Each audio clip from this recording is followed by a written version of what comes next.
ఈ అమ్మాయి కారులో తన ఆర్చ్ రైవల్తో గొడవ పడుతూ ఉంటుంది. దాంతో ఇద్దరు కలిసి కారుతో సహా నదిలో పడిపోతారు. లక్కీగా ఒక కపుల్ వాళ్ళని కాపాడతారు.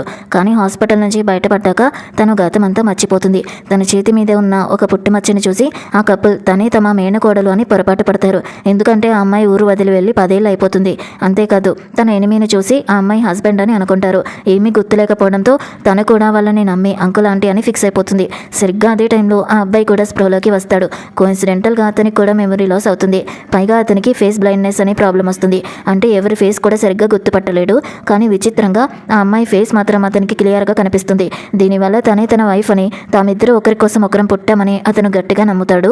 ఇక ఈ అమ్మాయి తమ ప్రాణాలు కాపాడినందుకు థ్యాంక్ యూ చెప్దామని తన అంకుల్ ఆంటీ కోసం వంట చేయాలని డిసైడ్ అవుతుంది. కానీ వండిన చేపల కూర టేబుల్ మీద పెట్టగానే తను ఆ చేపల పులుసులు అస్సలు తీయలేదని ఆంటీ కనిపెట్టేసింది. దాంతో కాస్త ఇబ్బంది పడుతూ అది క్రంచీగా ఉంటుందని కావాలనే ఉంచానని ఆ అమ్మాయి కవర్ చేస్తుంది. కానీ ఒక్క ముద్ద నోట్లో పెట్టుకోగానే తనే ఉమ్మి వేస్తుంది. అది చూసి అంకుల్ ఆంటీ ఆ కూర తినడానికి కూడా భయపడిపోతారు. తనకి వంట అస్సలు రాదని వాళ్ళు అనుకోలేదు. తను అలా ఎంబారసింగ్గా ఫీల్ అవుతూ ఉంటే ఆ అబ్బాయి నేను వంట చేస్తానని ముందుకొచ్చాడు. కిచెన్లోకి వెళ్ళి చాలా ప్రొఫెషనల్గా వండడం స్టార్ట్ చేశాడు. అతను అంత హ్యాండ్సమ్గా ఉంటూ అంత బాగా వంట చేస్తూ ఉంటే చూసి ఆ అమ్మాయి ఫిదా అయిపోతుంది. కొద్దిసేపట్లోనే టేబుల్ నిండా రకరకాల టేస్టీ డిషెస్ రెడీ చేసి పెడతాడు. అవి టేస్ట్ చేసి నువ్వు హ్యాపీగా ఒక రెస్టారెంట్ పెట్టేయొచ్చు అని అంకుల్ తెగ పొగిడేస్తాడు. ఆ అమ్మాయి కూడా అతని చామ్కి బాగా ఇంప్రెస్ అయిపోతుంది. రోజులు గడుస్తున్న కొద్దీ ఈ మిస్అండర్స్టాండింగ్ వల్లే ఈ ఇద్దరు ఎనిమీస్ బాగా క్లోజ్ అయిపోతారు. అబ్బాయి తన కోసం ఒక గోల్డ్ రింగ్ కూడా కొని ఫ్యూచర్లో ఇంతకంటే పెద్ద రింగ్ కొనిస్తానని ప్రామిస్ చేస్తాడు. తనకి చాలా ఎమోషనల్ అండ్ హ్యాపీగా అనిపిస్తుంది. తామిద్దరూ ఒకరి ప్రేమలో ఒకరు మునిగి తేలుతున్న టైంలో సడన్గా ఇద్దరి ఫాదర్స్ అక్కడ ల్యాండ్ అవుతారు. ఆ ఇద్దరు వాళ్ళని గట్టిగా హక్ చేసుకుని ఇంటికి తీసుకెళ్లడానికి వచ్చామని చెప్తారు.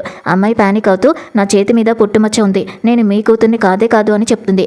కానీ వాళ్ళ డాడీ అది పుట్టుమచ్చ కాదు, చిన్నప్పుడు ఈ ఆర్చ్ రైవల్ వల్ల తగిలిన స్కార్ అని చెప్తాడు. ఆ అబ్బాయి పేరు వినగానే తన మైండ్ ఒక్కసారిగా జాల్ట్ అయ్యి గతమంతా గుర్తొచ్చేస్తుంది. అసలు విషయం ఏంటంటే వీళ్ళిద్దరూ చాలా రిచ్ ఫ్యామిలీకి చెందిన వాళ్ళు. చిన్నప్పటి నుంచి అతనికి తనని ఆట పట్టించడం అంటే ఇష్టం.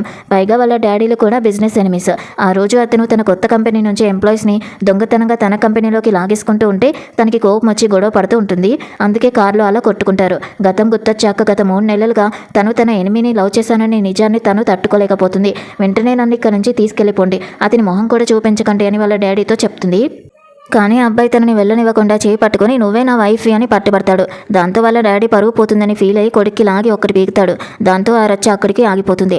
ఇష్టం లేకపోయినా బలవంతంగా ఇంటికి తీసుకెళ్ళాక కూడా అతను ప్రతిరోజు నేను నా వైఫ్ దగ్గరికి వెళ్ళాలి అని గొడవ చేయడం స్టార్ట్ చేస్తాడు.